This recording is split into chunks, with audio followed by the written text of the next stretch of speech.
आपल्याला भारतामध्ये इंग्रजांची सत्ता होती आणि ती इंग्रजांची सत्ता उलटवून टाकण्यासाठी लोकमान्य टिळकांनी तर हा जो उत्सव आहे तो सुरू केलेलाच होता.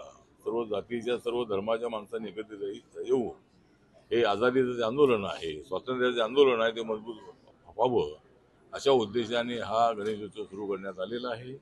या ठिकाणी गणेशाचं जे मी चित्र मूर्ती पाहिली तर ती म्हणजे इंग्रजांवर हल्ला करण्याच्या तयारीत असणारा हा जो गणेश आहे.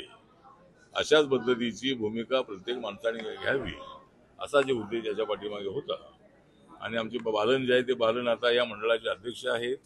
गेल्या अनेक वर्षांपासून ते हा गणेशोत्सव साजरा करतात.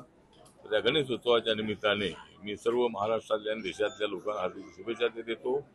आणि आम्ही सर्वांनी एकत्रित आलं पाहिजे. ज्या पद्धतीनं गणेशोत्सव साजरा करण्यात आला, सगळ्या जातीच्या धर्माच्या माणसांनी एकत्रित येऊन तो साजरा करावा ही भूमिका लोकमान्य टिळकांची होती. त्याप्रमाणे आजही बाबासाहेबांच्या संविधानातला भारत मजबूत करायचा असेल तर आम्ही सर्वांनी एकत्रित आलं पाहिजे. सगळ्यांच्या उत्सवामध्ये आम्ही सामील झालं पाहिजे आणि सर्वांनी एकमेकाचा जो आनंद आहे तो आनंद लुटण्याचा प्रयत्न केला पाहिजे. आणि देशाचं जे विकासाचं आंदोलन जे आहे हे नरेंद्र मोदींच्या नेतृत्वाखाली आम्ही सुरू केलेलं आहे. त्याच्यामध्ये सर्वांचा सहभाग असावा अशा पद्धतीची अपेक्षा व्यक्त करतो. आणि गणेशोत्सवाच्या निमित्ताने महाराष्ट्रातल्या आणि देशभरातल्या लोकांना मी हार्दिक शुभेच्छा देतो. काय मागणं मागितलं बाप्पाला? आगामी विधानसभा निवडणुका सुद्धा आहे. मागणं आमचं आहे की आता सत्ता आमची आली पाहिजे. म्हणजे महायुतीची सत्ता जी आहे ती ज्या पद्धतीने केंद्रामध्ये आमची सत्ता आलेली आहे, आमची सत्ता येऊ नये यासाठी मोठ्या प्रमाणामध्ये प्रयत्न करण्यात आले, पण त्यांना तिथं जमलं नाही. आणि नरेंद्र मोदींना मात्र सत्ता स्थापन करणं जमलेलं आहे. त्याप्रमाणे आता आमचं महायुतीचं सरकार महाराष्ट्रामध्ये आहे.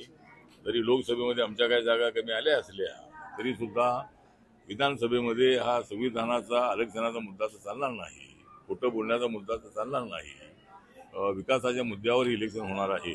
आणि त्यामुळं नक्कीच आमचं सरकार येईल अशी आम्हाला अपेक्षा आहे आणि तशा पद्धतीची मागणी आपण केलेली आहे.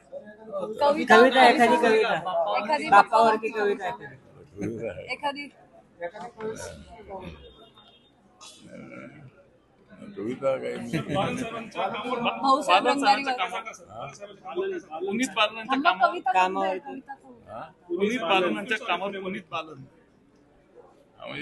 पुनीत बालन जे आहेत यांचं फारच मोठं आहे काम. पुनीत बालन यांचं या पुण्यामध्ये फारच मोठं आहे काम, कारण त्यांच्या पाठीमागे आहे राम.